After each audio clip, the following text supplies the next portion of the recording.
You're not stuck, you're trained. And the worst part is you think it's your fault. That voice in your head, the one that says, I'll start tomorrow. I just need more motivation. I'm not ready yet, that's not you. That's programming, installed slowly, quietly over years. And now it runs your life, like background code you never chose. You wake up with plans, you go to sleep with guilt. Every single day, you tell yourself you'll change. You feel that surge, that moment of clarity, and then it fades. Like it always does. You've probably started more things than you can count. Courses, projects, ideas that felt like they could change everything. And yet nothing sticks. Nothing compounds, nothing becomes you. So you start building a story. I lack discipline. I get distracted easily. Maybe I'm just not built for this. But here's the truth you've been avoiding. If it was really about discipline, you wouldn't be this consistent at failing the same way. Look closely at your patterns. Not your intentions, not your goals, your patterns. Because patterns don't lie. Patterns are the real you. You don't randomly procrastinate. You hesitate at the same point. You quit at the same stage. You lose energy at the same moment, over and over again, like a script playing on loop. And the scariest part, it feels natural. It feels like personality. It feels like you, but it's not. It's conditioning. You were never taught how to build something meaningful. You were taught how to consume. Scroll, watch, react, repeat. You were trained to chase dopamine, not direction. Focus feels hard not because you're weaker, but because you've been trained to avoid stillness, to escape silence, to fear being alone with your own thoughts. So the moment things get difficult, your brain doesn't push forward. It searches for exit routes, phone, food, noise, anything to break the discomfort. And every time you escape, you reinforce the pattern. You make it stronger, you make it permanent. This is why motivation doesn't work, because motivation speaks to your goals. But your conditioning controls your actions. You don't rise to what you want. You fall to what you're trained to repeat. And right now, you're perfectly trained to stay exactly where you are, not because you're incapable, but because your system is working exactly as it was designed to. Let that sink in. Nothing is broken. Everything is functioning, just not in your favor. So the question isn't, how do I become better? The real question is, who trained me to stay like this, and why did it work so well? Because once you see the pattern, you can't unsee it. And once you can't unsee it, you have two choices: stay comfortable in a lie, or step into something that will start tearing you apart before it rebuilds you. And if you're still watching this, you already know which one you're leaning toward. You weren't born like this. No one comes into the world afraid to start, afraid to fail, afraid to be seen. That fear was built, layer by layer, moment by moment. And the most dangerous part is, it didn't feel like damage while it was happening. It felt normal. It felt like growing up. It felt like becoming responsible. Think about it. The first time you tried something new, you didn't hesitate. You didn't calculate outcomes. You didn't sit there negotiating with your own mind. You just acted. Curiosity moved you, not fear. But somewhere along the way that changed. Not suddenly, gradually. So gradually that you didn't even notice it happening. You started getting corrected. Don't do that. That's not how it's done. What will people think? Small sentences, harmless on the surface, but they carried something deeper.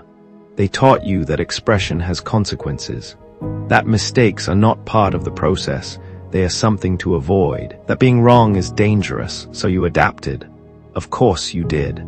Anyone would. You started filtering yourself, holding back, thinking twice, then 3 times, then endlessly. And every time you paused instead of acting, your brain learned something. It learned that hesitation keeps you safe, that playing small avoids pain, that not trying is better than failing. And just like that, the first layer of conditioning was set. Then came comparison. School, social circles, watching others win, watching yourself fall behind. Not because you weren't capable, but because you were already hesitating while they were still moving. And that gap, it did something to you. It started shaping your identity. I'm not as smart. I'm not as talented. I'm not like them. You didn't question those thoughts. You accepted them. And once you accept a thought long enough, it stops being a thought. It becomes a belief. And beliefs don't sit quietly. They dictate behavior. They decide what you try, what you avoid, what you think is possible for someone like you. So now, before you even begin, you've already decided how it ends. You expect struggle. You expect failure. You expect yourself to fall short. And your actions follow that script perfectly, not because you want them to, but because that's the identity you've been rehearsing for years. Then came comfort, easy entertainment, endless scrolling, quick hits of pleasure that required nothing from you. No risk, no effort, no exposure, just instant relief. And your brain loved it. Why wouldn't it? It gave you the feeling of progress without the cost of growth. You could watch others build, learn, achieve. And for a moment, it felt like you were part of it. But you weren't. You were just consuming the illusion. And slowly, your tolerance for effort started dropping. Deep work felt heavier. Focus felt harder. Sitting with discomfort felt unbearable. So you escaped more. And the more you escaped, the weaker your ability to face anything real became. Not because you're weak, but because you've been trained to avoid resistance at all costs. Now look at where you are. You want to change. You genuinely do. You have ideas, ambition, moments where everything feels clear. But the moment you try to act, something inside you pulls back. It feels like resistance, like friction, like a force you can't fully explain. That's not laziness. That's conditioning protecting itself.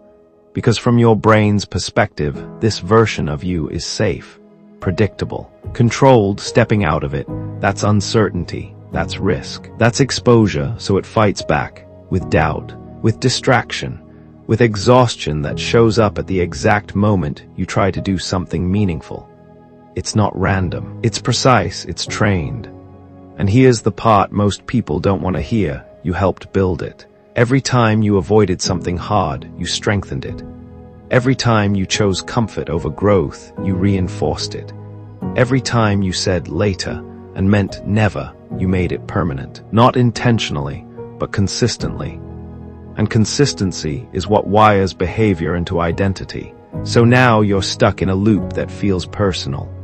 But it's not personal, it's mechanical, predictable, almost mathematical. Input the same habits, get the same life, over and over again. And the reason it feels so hard to break is because breaking it doesn't just require new actions. It requires you to let go of the identity that was built on those patterns. The version of you that hesitates, the version that avoids, the version that plays small. That version has been with you for years. It feels familiar. It feels like home, even if it's holding you back. So when you try to change, it doesn't feel like improvement. It feels like loss, like you're stepping away from something that has defined you for so long. And your brain doesn't like losing identity, even if that identity is the very thing keeping you stuck. So it pulls you back, again and again, into the same patterns, the same thoughts, the same outcomes. And unless you see this clearly, you'll keep fighting symptoms instead of the system. You'll chase motivation, discipline, productivity hacks, without realizing the real battle was never about doing more. It was about breaking what was silently controlling you. And that's where things start getting uncomfortable. Because once you understand this, you can't blame lack of motivation anymore. You can't hide behind, "I'll start tomorrow." You're forced to confront something much heavier. The fact that the life you're living right now is a direct reflection of what you've been trained to tolerate. And more importantly, what you've been unwilling to challenge. And that realization, it doesn't motivate you. It disturbs you because now you see it. The loop, the pattern, the invisible script running your life. And once you see it, the question changes. It's no longer, why am I like this? Now it becomes, what is this costing me every single day I let it continue? Look at your life right now, not the version you imagine, not the version you talk about, the real one, the one your daily actions are building. There's a gap, isn't there, between what you could be and what you are. And that gap isn't neutral. It's not just sitting there quietly. It's extracting something from you every single day. Time, energy, self-respect. You feel it in small moments. When you say you'll do something and don't. When you open your phone for a minute and lose an hour. When you avoid something important and then carry that weight for the rest of the day. It's subtle, but it accumulates, like a slow leak you keep ignoring. Until one day, you look around and realize how much has drained out of you. This is the cost of staying the same. Not dramatic, not explosive, just quietly destructive. Day after day, you don't notice it because nothing big happens. There's no clear failure, no moment where everything collapses. It's worse than that. It's the absence of progress, the absence of movement, the absence of becoming. And that absence starts shaping how you see yourself. You begin to trust yourself less. Your own words lose weight. You say, "I'll start tomorrow," and a part of you already knows that's a lie. So even before you fail, you've already lost belief. And once belief starts eroding, everything becomes heavier. Starting feels harder. Continuing feels impossible. Because deep down, you're not just fighting the task anymore. You're fighting the version of you that has a history of not following through. And history is powerful. It doesn't care about your intentions. It only reflects your patterns. So every past delay, every avoided action, every unfinished attempt, it stacks up. And it builds a quiet narrative inside you. This is who I am. Not capable, not consistent, not disciplined. And you start living according to that narrative, not because it's true, but because it's familiar. And familiarity feels safe, even when it's destroying you. Now extend this further, not just today, not just this week, but years, 5 years of the same loop, same habits, same distractions, same excuses, different days, identical structure. Where does that lead? Be honest. Strip away the optimism. Strip away the "I'll figure it out." Look at the trajectory, because direction matters more than speed. Right now, your direction is repetition. You're not stuck, you're cycling. And cycles don't create change. They create patterns that feel permanent. So what happens if nothing changes? You don't suddenly crash. You drift into a life that feels acceptable, manageable, but never fully yours. You settle into routines that don't challenge you. You surround yourself with people who don't push you. You avoid risks that could expose you. And slowly your world shrinks, not physically, internally. Your ambition gets quieter. Your curiosity fades. Your standards drop, just enough to make your current life feel okay. And that's the real trap. Not failure, comfortable mediocrity. Because when things are bad, you react. You're forced to change. But when things are just okay, you tolerate. You adapt, you stay. And that's where most people spend their entire lives. Not broken, just underutilized. A fraction of what they could have been. Now here's the part that hits harder than anything else. You know this. You feel it.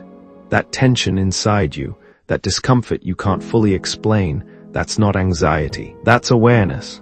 A part of you sees the gap, sees the wasted potential, sees the repetition, and it's trying to wake you up, but instead of listening, you distract yourself. You mute it, you scroll, you watch. You consume anything to avoid sitting with that voice.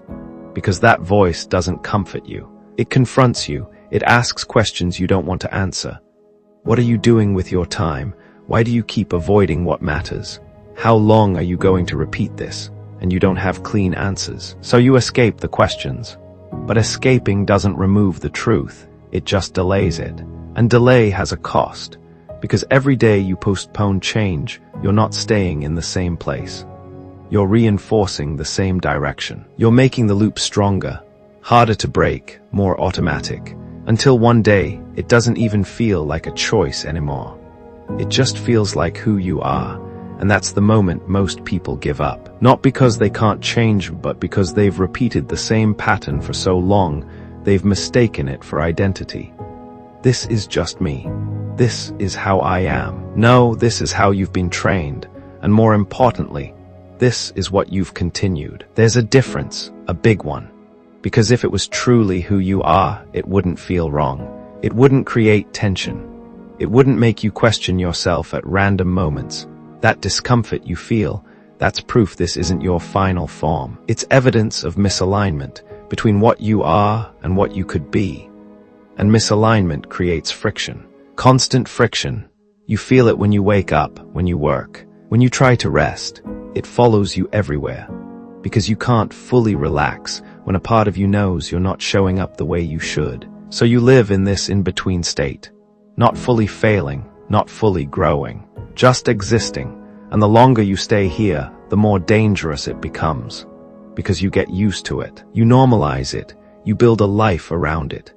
And once that happens, change doesn't just require effort. It requires disruption, breaking routines, breaking identity, breaking comfort, and that's where most people stop, because they wait for motivation to make it easy. But it never does. It only gets harder, heavier, more ingrained, until the cost of change feels bigger than the cost of staying the same.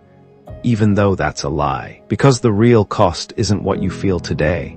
It's what you become if this continues. And that version of you, it's not dramatic, it's not tragic, it's something worse.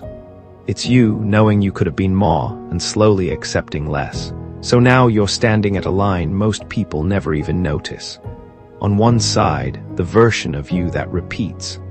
On the other, the version that breaks the pattern. And here's the problem. Crossing that line doesn't feel powerful. It doesn't feel like motivation. It feels like resistance. Heavy, uncomfortable, almost unnatural resistance, because you're not just changing actions. You're disrupting a system that has been running your life for years. And systems don't like being disrupted. They push back. Hard, the moment you try to focus, your mind wanders. The moment you try to start, you feel tired. The moment you try to commit, doubt shows up. It's precise, almost calculated, like something inside you is trying to pull you back into the familiar. That's not weakness. That's inertia, psychological inertia. The force that keeps you moving in the direction you've been repeating.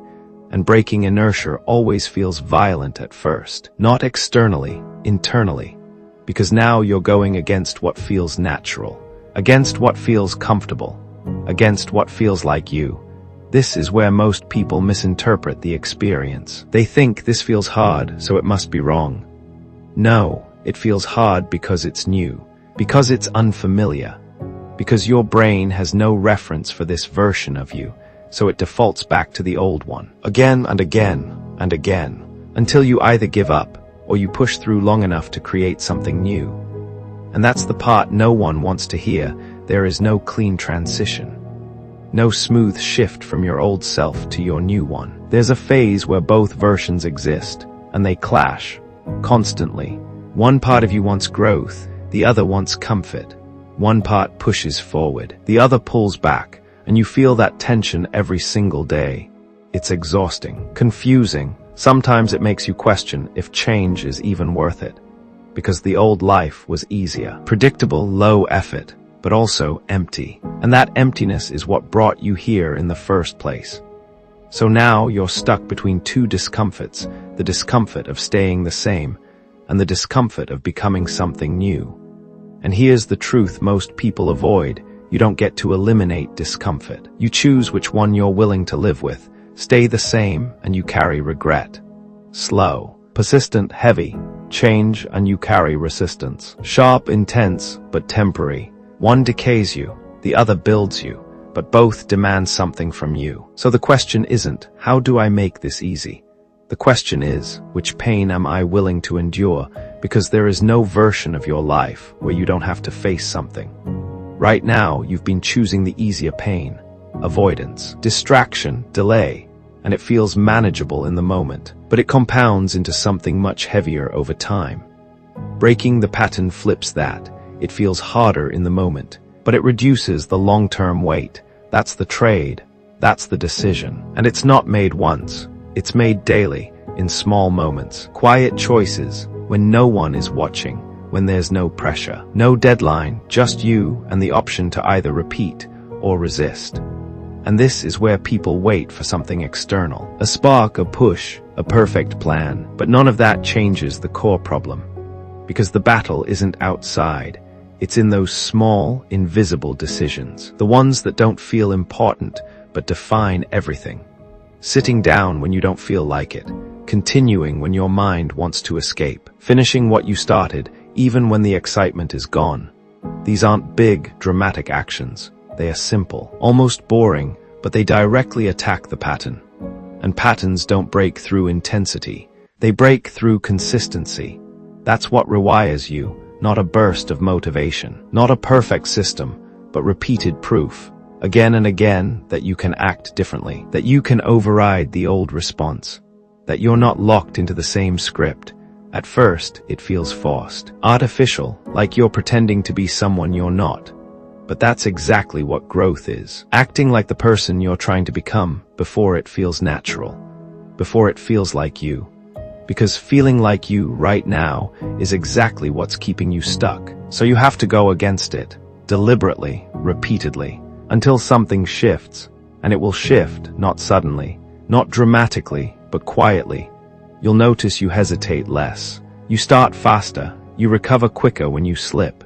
The resistance doesn't disappear, but it loses control. It stops dictating your actions. And that's the first real sign of change, not perfection. Control, the ability to choose action, even when your mind argues against it. That's when you stop being driven by conditioning and start building direction. And direction is everything. Because once you're moving intentionally, even slowly, you're no longer trapped in the same loop. You're creating something new, something that can actually compound, something that can turn into identity. But it only happens if you stay in it long enough. If you don't retreat the moment it gets uncomfortable. If you don't negotiate with the old patterns. If you don't wait for it to feel right. Because it won't, not at the start, not for a while. And that's where the real separation happens. Between people who understand this and people who keep repeating the same cycle. One group waits for alignment, the other creates it. One group listens to how they feel, the other decides despite it. And over time, that difference becomes everything, because one builds a life intentionally, the other inherits one passively. And if you're paying attention right now, you already know which side you've been on. The real question is how much longer you're willing to stay there. At some point, this stops being about understanding. You already understand. You see the pattern, you feel the cost, you know what needs to change, but knowledge doesn't move your life, action does. And action is where everything falls apart for most people, not because they don't know what to do, but because they keep negotiating with themselves before doing it. I'll start after this. I need to be in the right mood. Let me plan it properly first. That negotiation, that's the pattern buying time. Every delay feels small, harmless, but stacked together, they become your life. Days turn into weeks, weeks into months, months into something you don't even recognize anymore. And it all started with later. So if you're waiting for the perfect moment to begin, you've already lost, because the moment doesn't create action. Action creates the moment. You don't feel ready and then start. You start, and then you become ready. That's the reversal most people never accept. They wait to feel different before acting. But feeling different is the result of acting differently. Not the cause, so nothing changes. Same thoughts, same habits, same outcomes, just a different day. If you want to break this, you have to remove the negotiation. Completely, not reduce it. Not manage it, remove it. Because the moment you give your mind a vote, it will choose comfort. Every time, so instead of asking yourself, do I feel like doing this? You replace it with, this is what I do now. No debate, no discussion, no emotional check, just execution. Simple, cold, direct. And at first it will feel unnatural. You'll feel resistance instantly. Your mind will try to interrupt. This is pointless. This won't last. Why are you even doing this? Ignore it, not by fighting it, but by not engaging with it. Let it talk and act anyway. Because those thoughts don't need to disappear for you to move. They just need to stop controlling you. This is where most people get stuck. They think they need clarity before action, confidence before effort, certainty before commitment. You don't, you need movement. That's it. Because movement creates feedback. Feedback creates adjustment. Adjustment creates progress. And progress creates belief, not the other way around. Right now, you're trying to build belief without evidence. That's why it collapses so easily. Because it's not grounded in anything real. It's just hope. And hope fades the moment things get hard. But when you act even in small ways, you start building something solid. Proof. Proof that you can start. Proof that you can continue. Proof that you're not as stuck as you thought. And that proof changes how you see yourself. Not instantly, but gradually. And that gradual shift is what rewires identity. You stop saying, "I'm trying to be disciplined," and start becoming someone who just does things. Not perfectly, not consistently at first, but differently. And different is enough, because different breaks the loop. Now here's the part most people avoid until it's too late. You don't have unlimited time to figure this out. It feels like you do, because nothing urgent is forcing you to change. There's no immediate consequence for delaying. But that's the illusion, because the consequence isn't immediate, it's cumulative. Every day you delay, you're not just staying where you are. You're reinforcing the same identity, making it harder to change tomorrow, and easier to repeat. So when you say, "I'll start later," what you're really saying is, "I'm okay making this harder for myself." Again and again and again, until one day starting feels impossible. Not because it is, but because you've built so much resistance around it that it feels that way. And that's how people lose years, not through big mistakes, but through small, repeated delays. Now flip that. What happens if you stop delaying, not completely, not perfectly, but even slightly? You start when you don't feel like it. You continue a little longer than usual. You finish something instead of abandoning it halfway. Small shifts, but they stack, just like the negative ones did. And over time, they create a different trajectory, a different identity, a different life. Not instantly, but inevitably, because direction compounds, whether it's working for you or against you. And right now, it's been working against you, not because you're incapable, but because you've been unconsciously choosing it, through hesitation, through avoidance, through delay. So the shift isn't dramatic. It's not a complete transformation overnight. It's a decision, a quiet one, that you repeat daily. I don't wait anymore. That's it. Not for motivation, not for clarity, not for the perfect plan. You move, even when it feels pointless, even when it feels small, even when it feels like it won't matter, because those moments are exactly where the pattern breaks. Not in big wins, not in perfect days, but in small, uncomfortable decisions that go against everything you've been repeating. That's where control is built. That's where identity starts shifting. That's where you stop being someone who thinks about change and become someone who actually moves. And once you start moving even slightly, you're no longer the same person who was stuck at the beginning of this. You've already broken something. Even if it's small, even if no one else can see it, you can. And that matters more than anything else. Because for the first time, your actions are no longer perfectly aligned with your old patterns. There's a crack in the loop. And if you keep pushing there, it won't hold. It will break completely. But only if you don't stop. Only if you don't go back to negotiating. Only if you don't convince yourself that tomorrow is good enough. Because it's not, it never was. And deep down, you already know that. So the question isn't whether you can change. You can. The question is, are you finally done repeating what you already know leads nowhere? Or are you going to keep choosing it just because it feels familiar? If this hit you, don't ignore it, because most people will. They'll watch this, feel something for a moment, and then go right back to the same loop, same habits, same excuses, same life. Not because they are incapable, but because they never act on what they understand. Don't be that person, not this time. If something in you shifted while watching this, even slightly, lock it in. Right now, subscribe, not for me, for you, so every time you open this platform, you don't just consume noise, you get reminded of who you're trying to become. Like the video. So this message reaches someone else who's stuck in the same cycle, but doesn't even realize it yet. Share it. Because sometimes one video, at the right time, can break a pattern someone has been repeating for years. And if you made it this far, you already know this isn't just content, it's a mirror. And now that you've seen it, you don't get to go back to being unaware. So the next move is yours. Close this video and repeat the same day again, or do something different. Even if it's small, even if it's uncomfortable. Just don't let this be another moment that fades, Because the cost of that, you already understand.